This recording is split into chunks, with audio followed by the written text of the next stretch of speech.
Hello everyone guys, gagawa tayo ng snacks.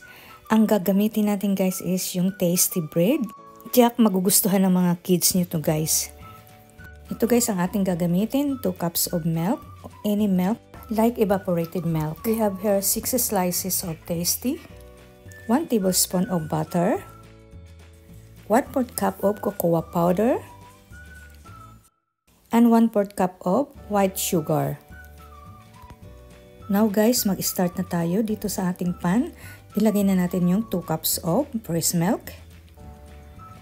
Lagay na rin natin yung sugar. Inalo medium heat lang ang ating kalan guys. Haluin ng haluin guys hanggang mag-melt ang ating sugar.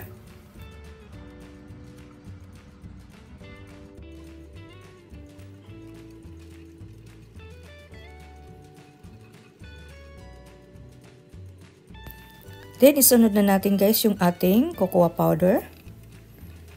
Again, haluin ulit guys hanggang mag-melt ulit at mag-incorporate lahat ng mga ingredients natin.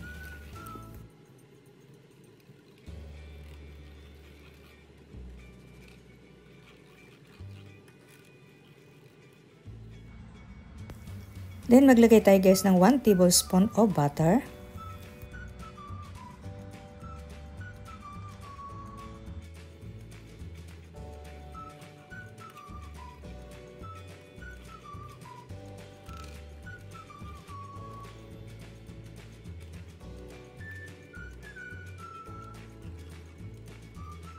Now guys, ilagay na natin ang ating tasty.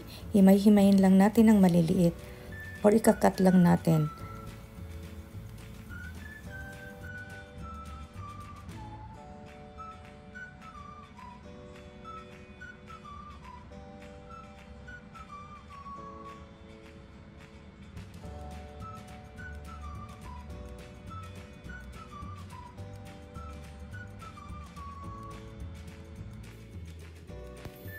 Haluin natin guys lagi para ma-absorb ang ating tasty.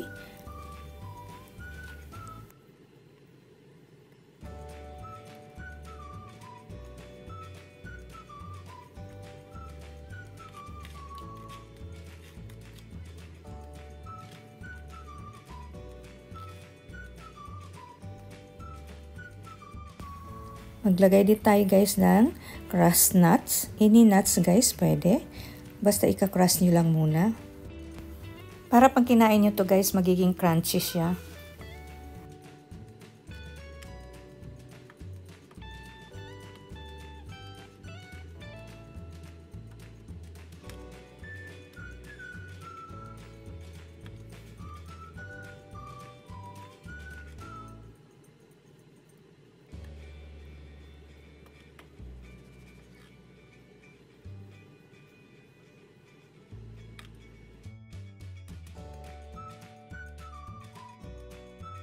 Ngayon guys, mag-prepare na tayo ng ating paglalagyan. Any baking pan or flat na paglalagyan. Tapos lagyan natin ng butter para di dumikit. Ngayon guys, i-transfer na natin siya.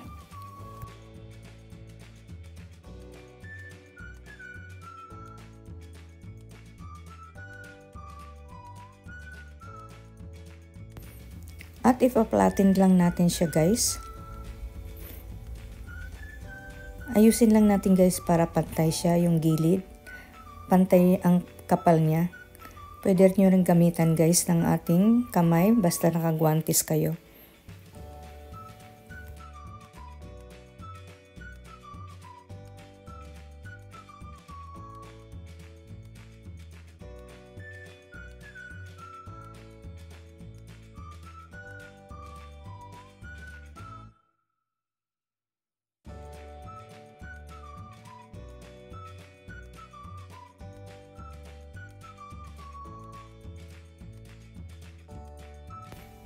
Now guys, i-cover na natin ng aluminum foil.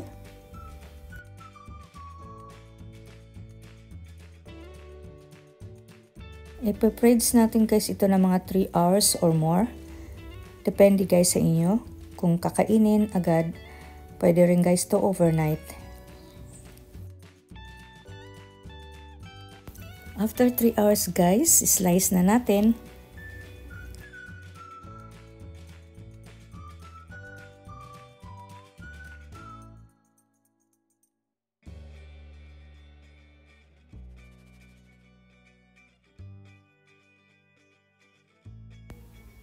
Drizzle ko lang guys na strawberry syrup. Optional lang to guys. Pwedeng wala. At sprinkle natin guys para maganda tingnan at para maakit ang mga bata guys pag ganito. Slice na natin guys. Tikman na natin.